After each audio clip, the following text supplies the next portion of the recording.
got to me. She said we should hook up the boyfriend and boogie. Don't know me, then look on. I'm being the clouds. Pool full of Henny, I drink and I drown. What is up, guys? Sam from Harkey Fishing. Got another fishing report for you guys. It is June the 29th of 2022. It's another hot one out here, but we've had some cooler weather this week. Water temperature here at Shell Knob is 88.2 degrees, give or take 0.2 degrees. Lake level sitting about 916.7 and has been for dang near a week. So the lake is stabilized. They're not generating a lot of current other than turning it on in the afternoon to help provide some electrical relief for the Ranson area. And so it's really got the fish, they're kind of stabilizing, kind of figuring out where they're at. And you know, really this time of year, there's two styles of fishing you can do. You can do some offshore deeper fishing, or you can get up super duper shallow and find fish super shallow. I enjoy doing both, and but when I come out fishing, usually I pick one or the other. I don't try to do both because it's pretty challenging. You know, if you're going to try that super shallow fishing, you know, baits that you want to tie on right now are, you know, perch colored or little chartreuse colored crankbaits, square bills, and then have you something to flip with, a little jig or something like that, and go to the very, very back of creek arms, like, you know, go to the back of Mill Creek, or go to the back of Long Creek, go to the back of, let me think, some of those Indian creeks, you know, either at the dam or Big or Little Indian. Both those have had some good luck in. But right now, really, what I've been having the most luck with, you know, these fish are starting to get in some conservation brush piles. And, you know, we've been talking about it in the fishing report for several weeks, sound a little bit like a broken record. But the brush piles that are near deep water are definitely working better for me. The brush pile depth-wise, I realize I didn't say that last week, seem to be having the best luck in brush piles that are about 20 to 25 feet deep. Man, and the fishing has been pretty dang good. We've had some hit or miss nights. Last Friday night we fished. Man, we caught the quality fish. We ended up weighing 1785, a great sack of fish. And we knew we'd win that tournament, but we got third. There was a 19 and a half and an 18 and a half weighed in. So our 17.8, you know, it didn't quite hold up for the win, but by golly, it was still a great way to fish. And that just teaches you humility when you think you got it won and you get whipped. So, you know, it is what it is. We fished again on Saturday night, just the very next night. Hit a lot of the same areas, and then, you know, we had a pretty reproducible pattern fishing brush piles and stuff. And we went out Saturday night. We hit a lot of the same brush piles, and then tried to expand on that and find some newer brush piles that might have some fresh fish in it. And we had 12 pounds, something like that.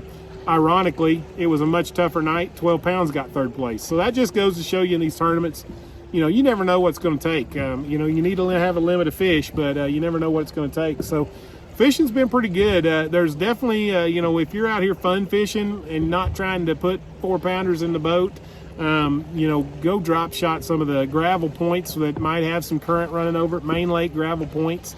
Try to get in that 15 to 20 foot range, and even out to 20, 25 feet.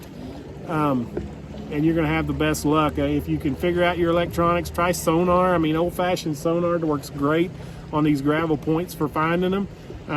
You know, you got to be careful on your live imaging. We're all so used to using that. It doesn't pick up fish on the very, very bottom. If they're tight to the bottom and not really moving, it doesn't pick those up very good. So, you know, keep that in mind when you're out there. You know, if you drop your trolling motor in and scope over a big flat and think, wow, there's not a fish one on here, it doesn't hurt to throw, you know, either a swim bait or a drop shot out across that point and watch the bait come back on your live imaging, because a lot of times those fish are going to come up off the bottom and eat that. And sometimes, you know, you think there's nothing there, and the next thing you know, there's 15 fish, you know, or a foot off the bottom looking at your bait. So you can definitely catch them. Bridge pilings are still working pretty good on the drop shot, you know, for catching 12 to 15 inch Kentuckies. And as we said last week in the night bite, I continue to catch crappie under the ends of these deep docks that have a big bright light on them. I caught them all weekend, and so I ended up getting a couple limits of crappie in the deep freeze. And so, man, that's some good eating. I'm looking forward to digging in on that. We didn't have time to cook them up this weekend. So, you know, a little bit about what I'm throwing bait-wise. You know, for these brush piles, you need something that'll get through it. I'm pretty patient with a jig, and I like throwing about a 5/8 Chompers either I throw the brush jig, and sometimes I throw the flipping one if I want it to be a little stiffer weed guard. That has a little bit heavier weed guard, and I can work it through the brush piles a little better. The 10-inch worm, you know, rigging that thing up, it works pretty good as well. And so you can rig up a 10-inch worm. Plum worm is my favorite color, but I've had good luck with red shad. You know, anything that's kind of a purpley color in Table Rock usually works pretty good. Tequila Sunrise, I've been throwing that quite a bit too. You know, anything else you can work through that brush pile. It does seem like those fish are down either pretty deep in the brush pile, or occasionally you're going to find those fish suspended over the top. And if they get suspended over the top, sometimes you can pick one off with your live scope and a swim bait.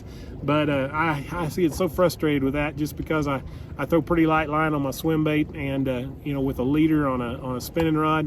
And if you get hung up, you're guaranteed to break off, and it's going to take you 3-4 minutes to retie. So I pretty much, if they won't hit that jig or the worm, sometimes I'll throw a shaky head in there.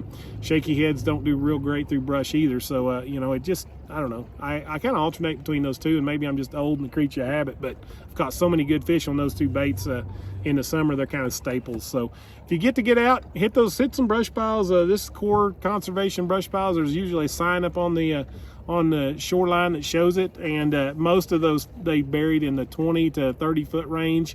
You can even drive over the top of them. You're not going to mess up the fish, and drive right over the top of them. Look at them on your down imaging till you find them, so you can kind of get a mark as to where they're at. If you have live imaging, it's super easy. Just pull up close and look around. You can find them. You can also download those waypoints if you've never known how to do that. It's a super good idea to download those conservation brush piles, because it's a great thing through the whole late spring and summer, especially for you crappie fishermen. Those brush piles have always got crappie in them, and I've seen a couple here lately that had so many dang crappie in them, you couldn't see bass for all the crappie that were in them. So that's pretty good stuff. But anyhow, man, I hope you guys are getting a chance to get out. It's the dog days of summer, and gosh, it feels like it's already been so hot for a month that I'm ready for cooler weather. But same note, this is the time of year I just love fishing, and this is a great time of year to get out night fishing if you've never done that. You know, shout out to Table Rock Blacklights. They don't sponsor me or nothing, but man, last year I made the switch to Table Rock Blacklights, and I got the Gunnel mount ones. I was a little nervous about that too, because I didn't really want to drill a hole in the side of my boat, but probably been the best thing I ever switched to as far as night fishing. I got the it's a double blacklight LED with a green moon glow in the middle, and man, it puts off a lot of light. Really helps you here on Table Rock or anywhere.